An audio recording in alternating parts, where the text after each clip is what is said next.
você ligado no canal Colina em Foco. Falamos novamente de Vasco da Gama. O Vasco que precisava dos 3 pontos de forma desesperada na partida deste sábado contra o Grêmio. O Vasco que contava com o apoio sim do torcedor, que ameaçou não ir a São Januário por conta dos últimos resultados. Aliás, dos últimos resultados vergonhosos. Mas o torcedor do Vasco é aquele que fica chateado, reclama, resmunga, bate o pé e quando chega no dia do jogo ele: "Tô com vontade de assistir o Vasco". O torcedor vascaíno é desse jeito. E foi a São Januário apoiar. Mais de 15 mil torcedores empurrando o time para cima do Grêmio. O Vasco vencia o jogo por 1-0. Fernando Diniz escalou uma equipe com David no ataque, mesmo o David não tendo assim aquele ritmo de jogo que um jogador realmente necessita. Foi ousado o Diniz, até porque se ele olhasse para o banco e para a relação de atletas, ele não teria muitas opções também não. Mas o David entrou mostrando disposição. Não foi aquele cracaço durante o jogo, não fez aquele jogo maravilhoso, mas mostrou vontade, gana, capacidade de mostrar que o Vasco tem sim totais condições de vencer o Grêmio em casa. E por isso o David estava bem no jogo, mas pediu para ser substituído. E aí você pensa o quê? O Diniz vai colocar um atacante, faltando 15 minutos para terminar o tempo regulamentar? Vamos calcular com os acréscimos 20 minutos. O que o Diniz fez? Ele colocou um volante, cara. Aí é demais para minha cabeça.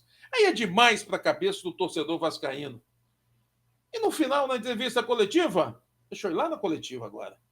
Ah, vocês são engenheiros de obra pronta. É sério, cara pálida. Pegue os comentários de todos. Pergunte aos torcedores que realmente entendem de futebol. Aliás, a torcida entende muito. Quando você tira um atacante e coloca um volante, não teve torcedor que tenha aplaudido. Me desculpe. Faltando 20 minutos para terminar o jogo, é você chamar o adversário para cima de você. E não deu outra. O Grêmio chegou ao empate, o Grêmio, por muito pouco, não fez o gol da vitória. O Vasco deu sorte que a bola explodiu no travessão numa bola de cobertura. E aí o Vasco depois teve outras oportunidades? Teve, porque é natural que você parta para cima. Está terminando a partida, você tem que partir para cima com tudo para tentar conquistar os 3 pontos. A obrigação era do Vasco vencer. O Vasco jogava em casa. O Vasco vem de resultados péssimos e ruins.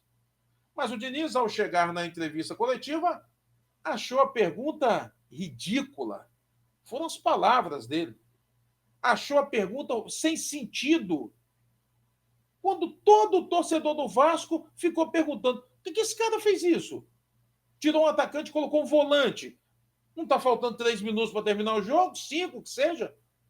Mais de 20 minutos com os acréscimos.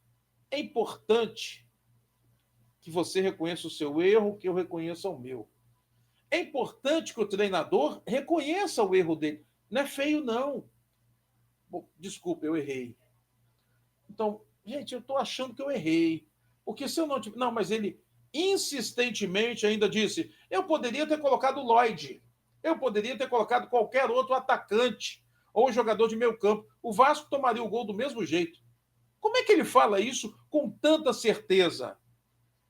Quer dizer, o cara parece que viu outro jogo dali para frente, falando que o Vasco sofreria o gol de qualquer maneira. Tanto é que depois ele tentou acertar as coisas. Ele tirou um zagueiro, voltou o Gumoura para zaga, que ele tirou o João Vitor, que, aliás, quero falar sobre ele novamente, e colocou o Lloyd para tentar reorganizar o que ele tinha feito de errado.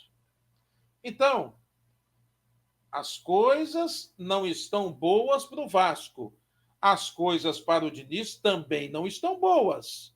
É um bom treinador? Ok, mas ele precisa mostrar isso no Vasco também. O Diniz teve um ano, cara, para você organizar o time. Um mês para você organizar o time. Um ano já seria demais, né, produção? Um ano também não. Se tivesse desse jeito, ele já teria saído há muito tempo, né? Mas um mês também é um bom tempo, né? É um tempo razoável. Um mês parado, cara, para você organizar, montar o time do seu jeito. Ah, mas não são os jogadores que o Diniz pediu. Mas quando ele assumiu, passaram a lista para ele, ó, tem esses jogadores aqui, você aceita? Então, quando você assume, é porque você está vendo que você tem aquilo ali para trabalhar. É aquele milho que você tem para fazer aquela quantidade de pipoca. Então, não venha reclamar. É desse jeito. E ele não conseguiu. O Vasco que a gente está vendo está completamente desorganizado. Agora sim, não que o Vasco tenha jogado mal, sejamos justos também. Mas não é aquele Vasco que você espera que chegue, ganhe os jogos dentro de casa. Finalizou 31 vezes, que maravilha, bom, bacana, mas não foi cirúrgico. Só fez um gol. Um gol nas últimas 3 partidas. É muita finalização, é pouco resultado. Campeonato Brasileiro se pontua não é com finalização ou posse de bola. Qualquer jogo de futebol se pontua ganhando a partida. O Vasco precisa ganhar os jogos. Eu não quero que finalize 50 vezes. Eu quero que faça os gols e ganhe os jogos. É isso que a torcida precisa. Porque a água começou a bater lá embaixo. E o Vasco pode entrar na zona de rebaixamento. E aí é outro assunto que eu odeio falar. Porque no meio de semana, tem os jogos deste domingo ainda, todos complementando a rodada, e no meio de semana o Vasco não joga. O jogo do Vasco no meio de semana vai ser depois.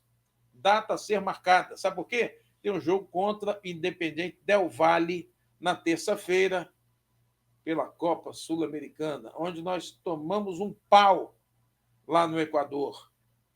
Aí é outro assunto também, se dá para reverter ou não. Você é maluco? Está falando em reverter?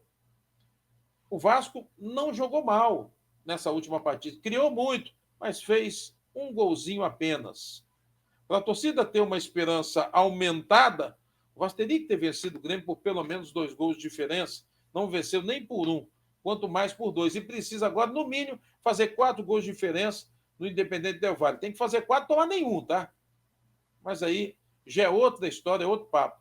Só quero dizer o seguinte: João Vitor tomou cartão amarelo, está fora do próximo jogo, que vai ser contra o Internacional no outro fim de semana. E é lá. É a hora de quem entrar tomar conta da posição. Ah, mas o João Vitor estava jogando bem, né? A gente estava observando o jogo do João Vitor. Até que ele sozinho caiu no gramado, agarrou o adversário, fez a falta, que foi para o outro lado e resultou no gol do Grêmio. Então, para o João Vitor, não dá para falar mais. A insistência com alguns atletas que o Diniz está fazendo vai acabar fazendo com que ele morra abraçado nas convicções dele. Isso é ruim, porque se ele morrer abraçado nas convicções dele, o Vasco vai estar lá embaixo na tabela de classificação do Campeonato Brasileiro. Que isso não aconteça.